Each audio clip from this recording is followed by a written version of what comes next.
मंदिरवा में मैया बैठी करी के सिंगार हो। मंदिरवा में मैया बैठी करी के सिंगार हो। मंदिरवा में मैया बैठी चम चम चमकेला मैया जी के टीकावा। चम चम चमकेला मैया जी के टीकावा।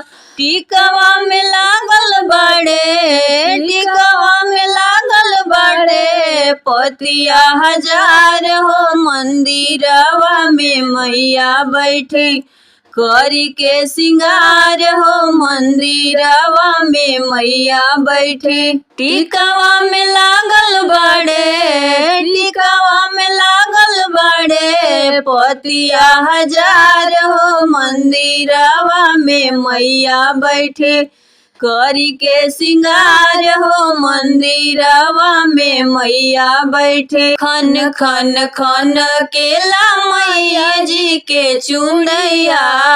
खन खन खन केला मैया जी के चूड़िया।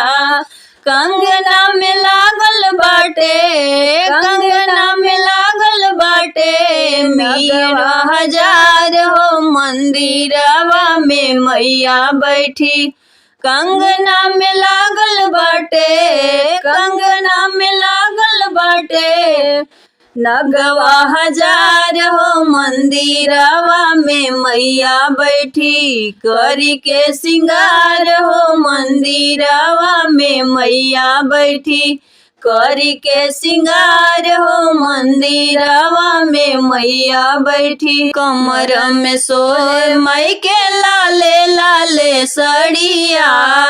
कमर में सोहे माई के लाले लाले सड़िया।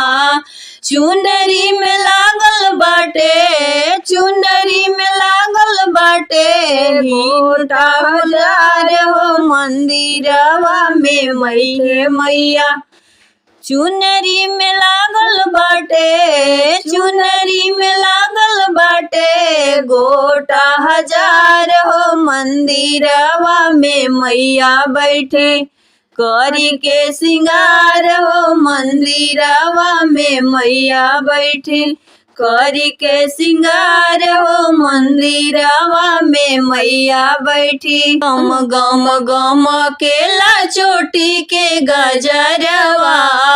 गम गम गम केला चोटी के गजरवा। गजरवा में गूथल बाड़े, गजरा में गूथल बाड़े कलिया हजार हो। मंदिरवा में मैया बैठे करी के सिंगार हो। मंदिरवा में मैया बैठी गजरा में गूथल बाड़े, गजरा में गूथल बाड़े कलिया हजार हो। मंदिरवा में मैया बैठी करी के सिंगार हो। मंदिरवा में मैया बैठी छन छन छन केला मैया के पायलिया। छन छन छन केला मैया के पायलिया।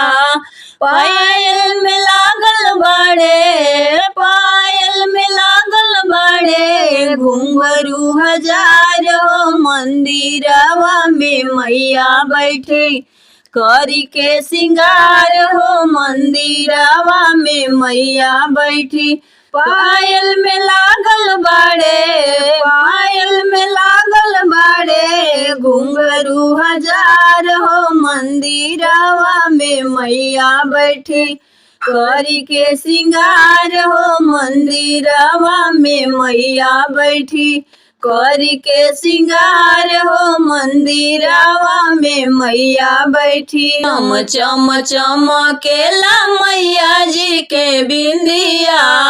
चम चम चमकेला मैया जी के बिंदिया।